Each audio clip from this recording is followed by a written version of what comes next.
ഇപ്പോൾ നിങ്ങൾ ഒരു ബഡ്ജറ്റ് ഫ്രണ്ട്ലി ഫോൺ നോക്കുന്നുണ്ടെങ്കിൽ സാംസങ്ങിന്റെ ഈ A14 5G നല്ലൊരു ഓപ്ഷനാണ്.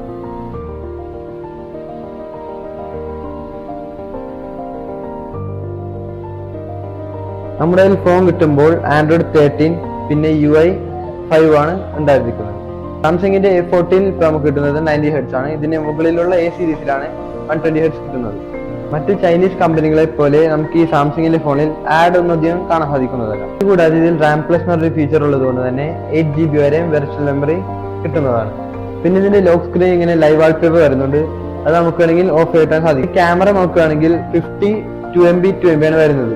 അതിലൊരെണ്ണം മാക്രോവും പിന്നെ ഡെപ്തിനുമാണ് കൊടുക്കുന്നത്. ഇതിന്റെ പ്രൈം ക്യാം വളരെ കളർഫുൾ ആയിട്ട് കിട്ടുമെന്നാണ് കമ്പനി പറയുന്നത്. നമുക്കത് ഫോട്ടോ എടുത്ത് ചെക്ക് ചെയ്ത് നോക്കാം. ഇതിന്റെ ലോ ലൈറ്റ് പെർഫോമൻസ് കുറവാണ്, അതും കൂടി ഇവിടെ കാണിച്ചു തരാം.